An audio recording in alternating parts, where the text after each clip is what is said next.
Known as the Moon Eater, this colossal serpentine dragon comes from Philippine mythology. It's commonly depicted as living in the ocean or sky, and it's not hard to see why.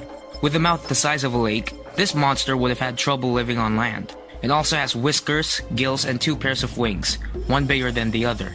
There are many different versions of the legend behind the Bakunawa, depending on which Philippine province tells the story. But what they all have in common is that the Bakunawa is responsible for all lunar eclipses. For this video, I'll only be telling 3 of them. Number 1.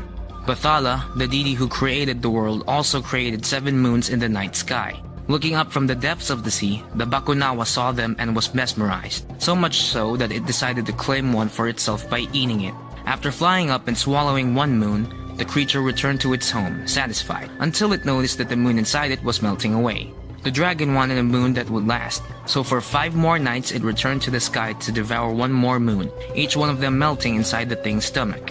Before the Bakunawa could eat the last moon, the people prayed to Bathala to save it. The god commanded them to bang their pots and pans as loud as they could when the dragon showed, as it was scared of loud noises. They did so, and the monster slunk back into the waves, never to be seen again. Number 2. This version comes from Bicol. Each one of the 7 moons had corresponding deities to represent them. Bulan, the adolescent aspect of the moon, was so handsome and attractive that any girl who laid eyes on him was sure to be smitten. It was for this reason that he was able to safely swim with the Magindara, or mermaids, who would have harmed anybody else. Bakunawa, a Dewata or goddess of the sea, noticed him as he swam and fell for him. When the boy moon didn't pay her any attention, she became enraged. She transformed herself into a huge dragon and tried to eat Bulan. Bulan's sister Halia, who was with him at the time, protected him. Ever since then, Bakunawa would try again and again to swallow Bulan, causing the moon to darken, and the Bicolanos would light torches to invoke Halia to save him. Number 3.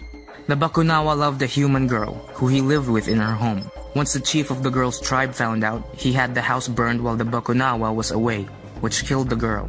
In revenge, the beast rose to the sky and ate 6 of the 7 moons. Bathala stopped the dragon as it was about to consume the last moon and banish the Bakunawa away from the world. Eclipses are the dragon trying to return to its former home. As a side note, the 7 moons ancient Filipinos believed in might actually be based on the fact that they had 7 months that started with every crescent moon. Real or not, this creature definitely shaped the beliefs of early Filipinos. Kampilan swords found on Panay Island had hilts fashioned from the Bakunawa's image. Warriors believed that this would give them some measure of power. The Bakunawa was even believed to cause earthquakes, rain, and wind to a lesser extent. This led to the tribe shamans or babaylan to divine the time of year from the monster's movements. In any case, next time you're lucky enough to see an eclipse, look closely. You might see the faint shadow of a beating pair of wings.